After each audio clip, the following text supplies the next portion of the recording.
Making or breaking of a country largely depends upon its people. And as for the last few years, brain drain has been a major issue in the Indian subcontinent. Good morning, respected principal ma'am, worthy teachers, and my fellows.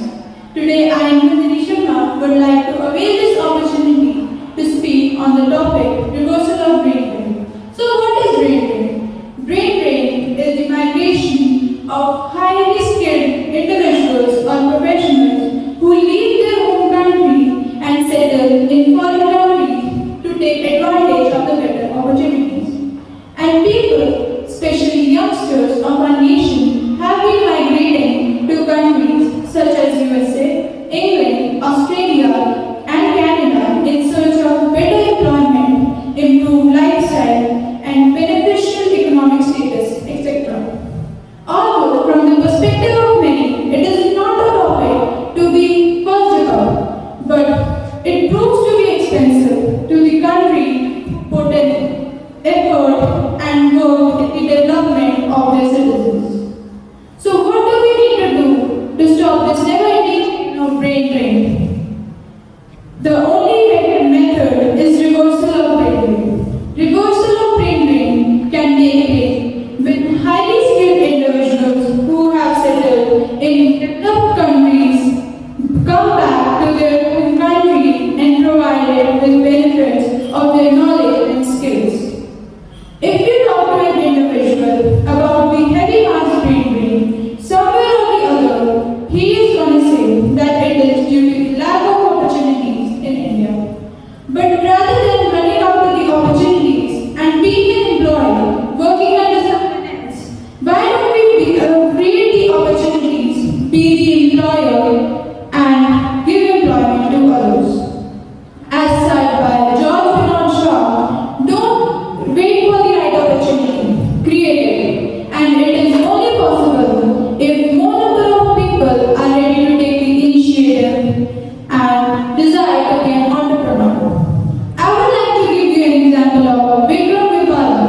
He was in the batch of IIT Kharagpur in 1999. He attended the University of Chicago's Booth School of Business and opened Nephro Plus in India, which is a chain of kidney care hospitals and currently has 12 kidney care centers across Andhra Pradesh, Karnataka, and Punjab. When asked about it in an interview, he said, "My passion was to generate jobs in India," and he did as he said. At a time when we are one of the fastest growing economies in the world, we need to realize that our country is on the progressive path of improvement. Our first and foremost identity is that we are Indians, and we need to understand the challenges, face them with full strength, and win over them. We need to make significant contribution in the development of our country and help it grow and flourish into a better nation. This reminds me of Meeta Sharma Gupta. She is a Harvard graduate. When she returned back to India, she saw that the toys in her country were not focusing on the cognitive and motor skill development of children.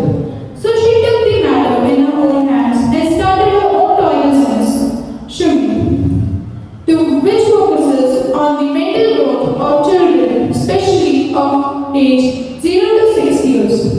Another example is of Varun Alap and Ghazal Alap, the Indian entrepreneurs. When they found out that their son Agastya had a skin disease known as eczema from since the birth, they were helpless as they couldn't find any chemical-free products in the market.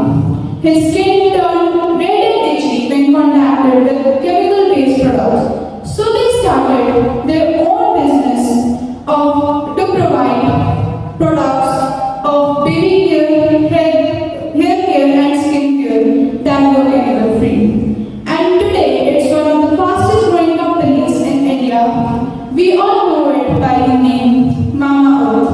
These people, like Meeta Sharma, Varun Alap, and Ghazal Alap, can be called as trailblazers as they saw the problem, understood it,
wisdom